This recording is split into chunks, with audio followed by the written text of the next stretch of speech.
greatness in you all. And that is why I've been led to come talk to you. I'm representing U Perfecta Educational Foundation. HU Dash Perfecta Educational Foundation.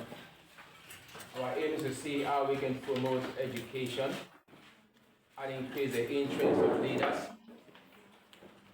of today and leaders of tomorrow. We actually call all our student leaders. We call all our student leaders. So you are leaders. I'm talking to leaders that will transform their world today, transform their world tomorrow. How many of us are ready to transform our world?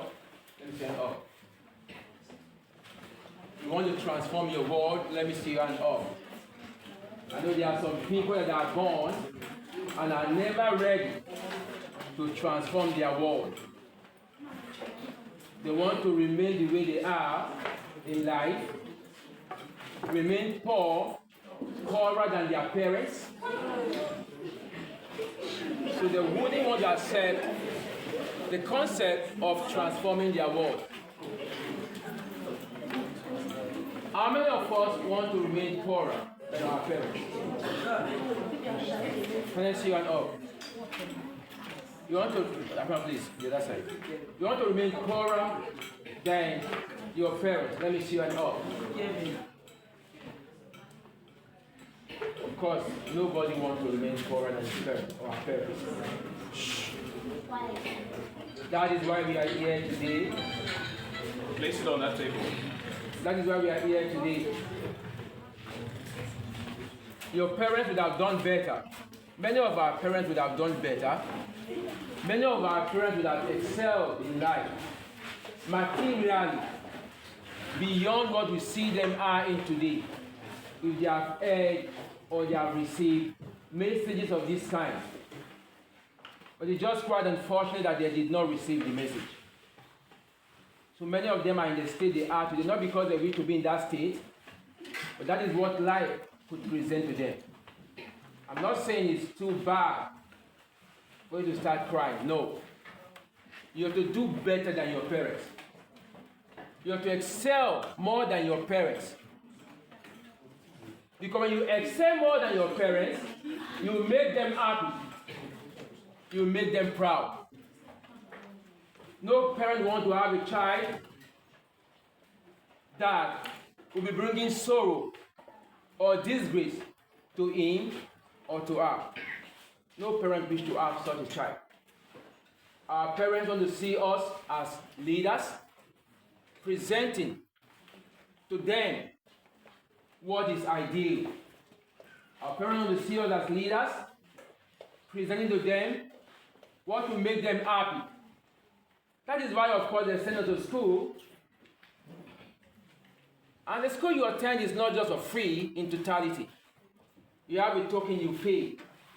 And our parents strive to pay those tokens. They go to farm, harvest cassava. You know the stress of harvesting cassava. You know the stress of tilling the farm first, under sun, under rain. They are busy tilling. Time for weeding will come.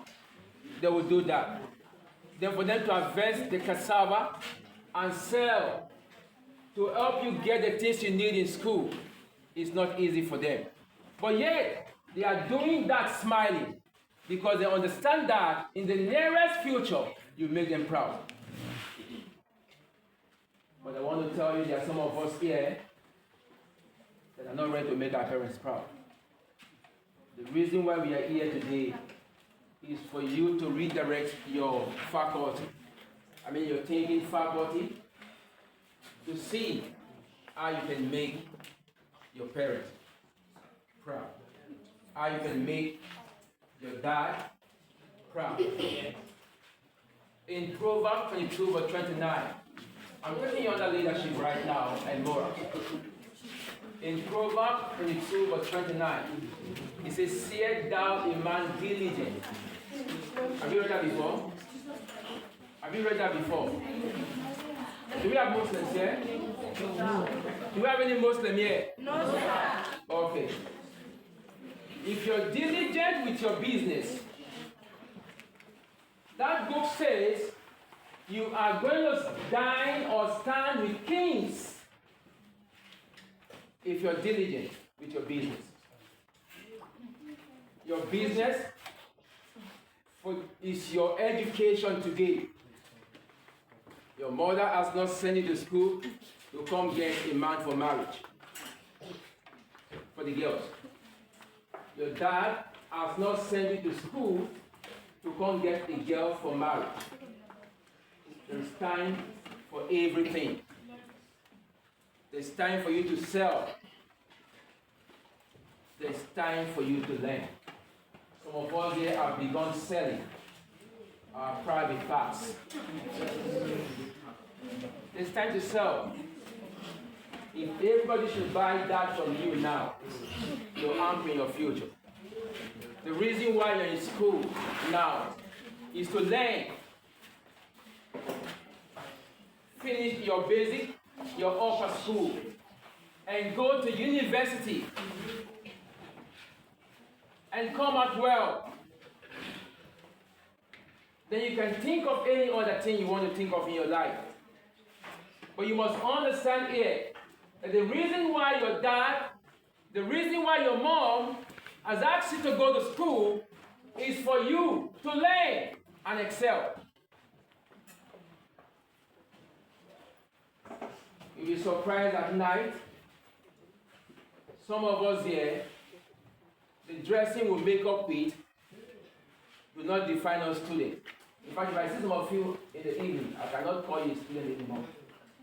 Because the way you dress, I will just think maybe you're even married.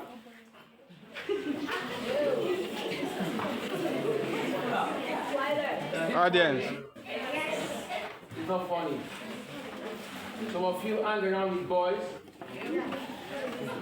walking around the streets after school.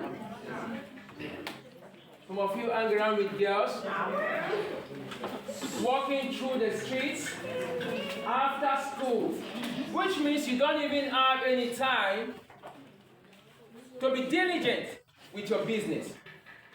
Your business is your education. Your business is your study life. Your business is opening your books. But we don't have time for all these things.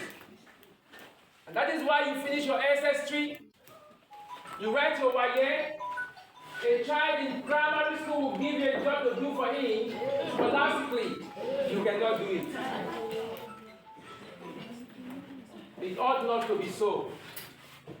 It ought not to be so. You need to give in your time in your business. You see, your mother's business is a farm for now. Your daddy's business might probably also be the farm. Going to farm in the morning. Of course, that is our occupation in the home. So I'm not saying it's bad. That's what gives us money in the village.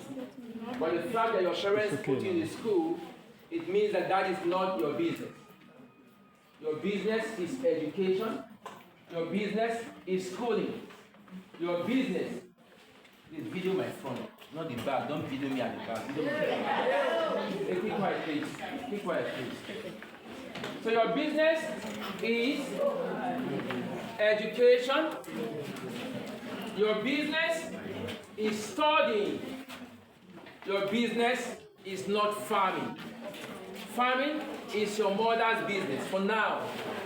Farming is your father's business for now. So the word of God said, have you ever seen a man who is diligent in his business and do not dine with kings? The answer is no. Because any man who is diligent in his business, he will surely stand and dine with kings. Let me use the school setting for example. If there's any child in this class who is claimed to be an extraordinary child, no child is extraordinary. Are we clear? Every one of you has the potential to do extraordinary things. That was why God created him. In Genesis chapter 1, verse 28. What did he say? And God said to man, be fruitful, multiply, replenish, and have dominion. Isn't it so? He never said Christians, be fruitful. He never said Muslims, be fruitful. He said man, be fruitful. So every one of us here has the potential to become fruitful, to excel in our academics, to multiply in our academics, to take dominion in our academics. But it's just that some of us are not ready or do not want to make this declaration come to pass in our lives. Only very few of us. Now check out that child who is studious in the school. See the way the teachers relate with that child. Have you observed that before? See the way other students also relate with that child. Why? Because that child is demonstrating something unique. That child is showcasing certain qualities of power that has to do with education that other students find difficult to demonstrate. That child is doing it. And what are the factors behind the child doing this?